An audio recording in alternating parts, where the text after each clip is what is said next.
the vacant World Heavyweight Championship on the line.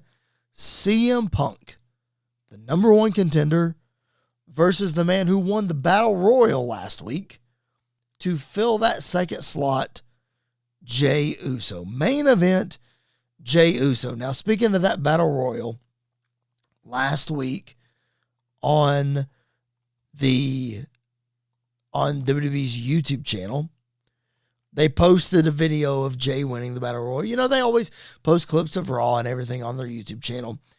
And that video is the most disliked video on WWE's YouTube channel. And that could be for a myriad of reasons. You know, LA Knight came out tonight for his match, and somebody had a sign in the crowd that said that people wanted LA Knight, not Jey Uso. Well, maybe so.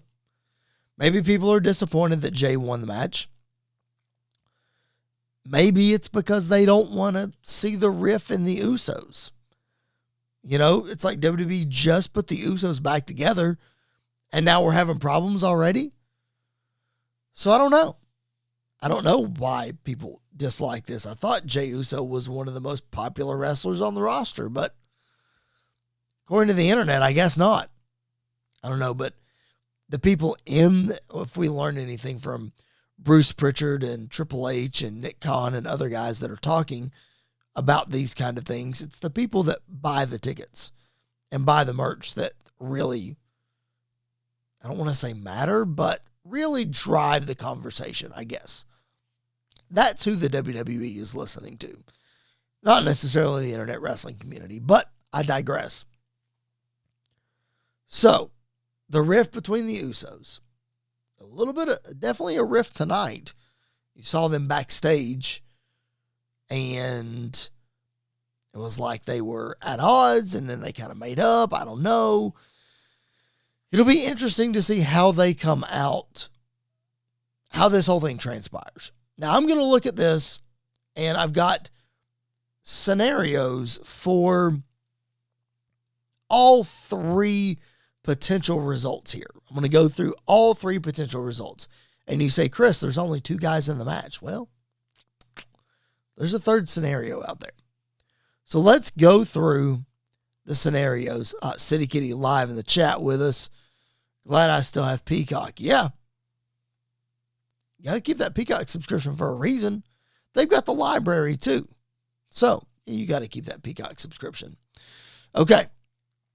So let's go through the three scenarios here for CM Punk and Jey Uso.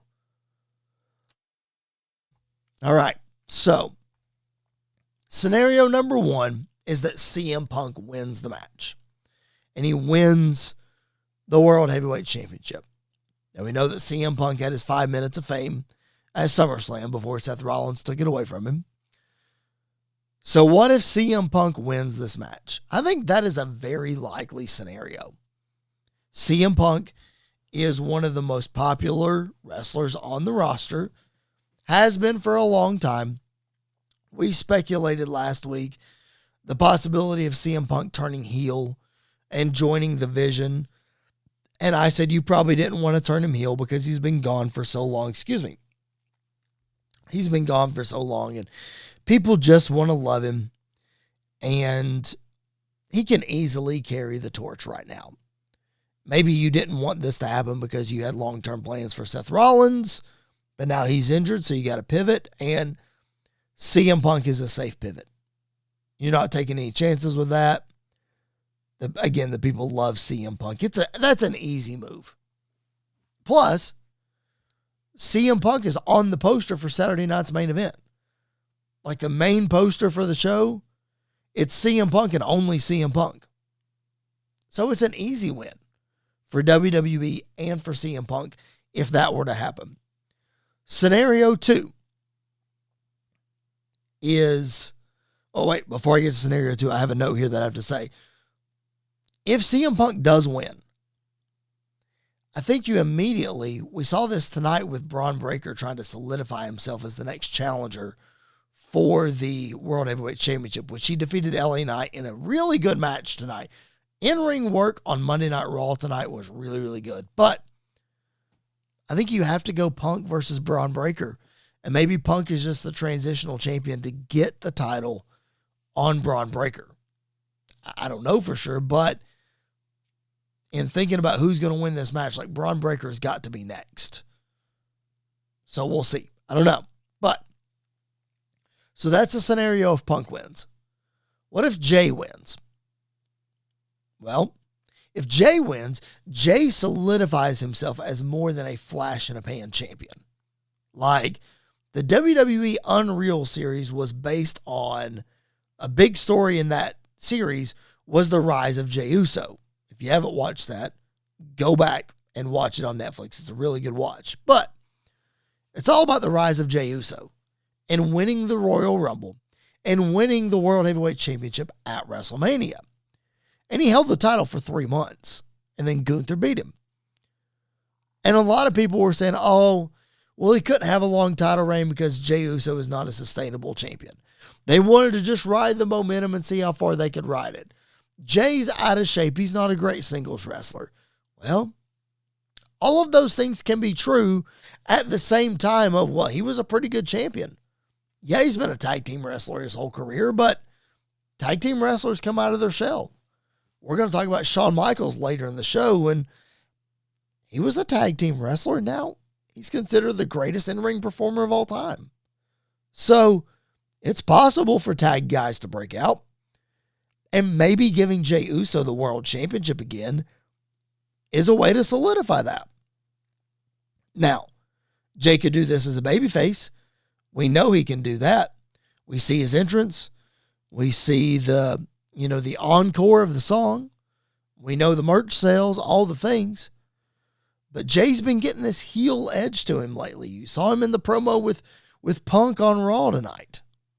And you see the way he's been interacting with his brother. You see the way he interacted with Roman when Roman was on the show.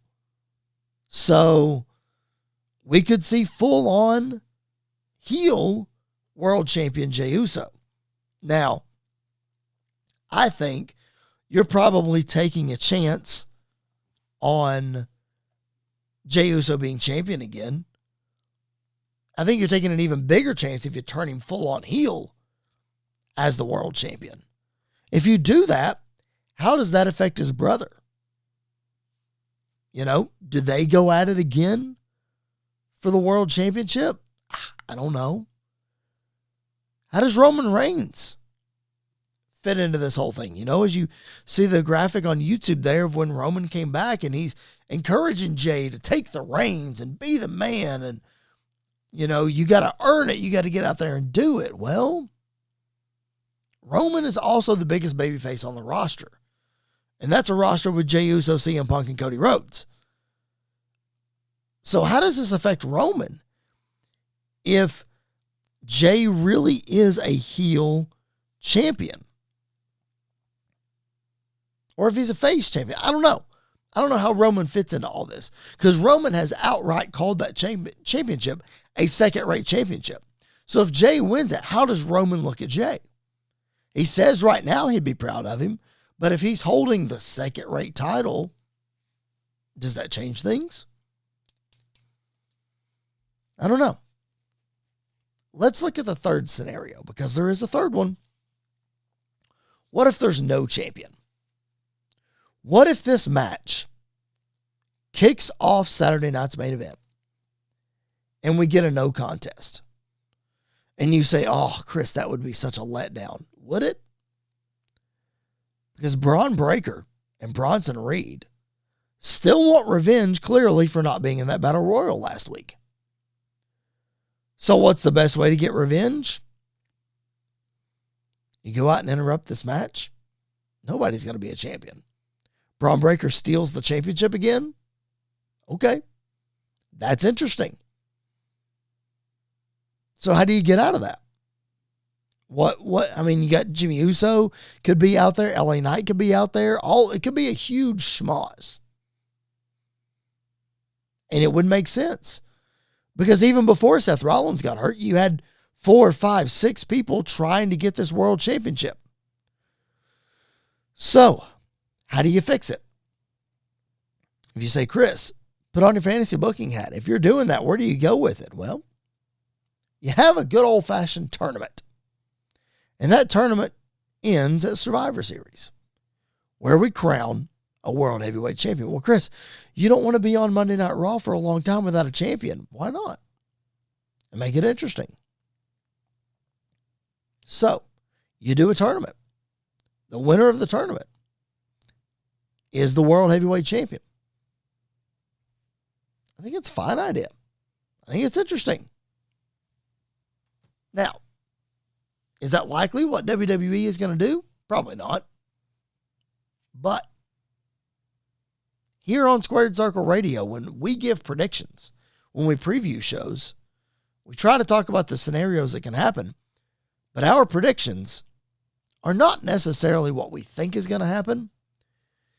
It's a prediction of, if I had the pencil, as the old saying goes, if I had the book, this is how I would book it. Excuse me. And how I would book it is there would be no finish to this match. Why? Because it raises more questions than it gives answers.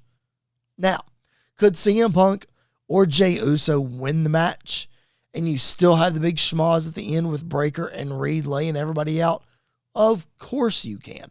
Because as I stated a few minutes ago, Braun Breakker needs to be the next challenger for this championship. And what a way to stake your claim by just laying the champion out. Easily you can do that.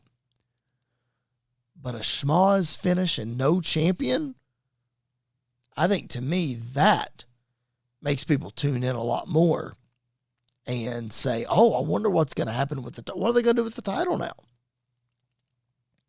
Tune in to Monday Night Raw and we'll find out. Because then the heat gets on Breakker, Reed, and Heyman a whole lot more. So then when Adam Pearce gets in their face and says, boys, I don't like the way that you did things, and he almost suspends them, and then here comes Brock Lesnar. And he F5s Adam Pearce. Then you got real problems. That's a possibility. That's where I'd go with it. I would have a big schmoz finish at Saturday night's main event. No world champion coming out of the show.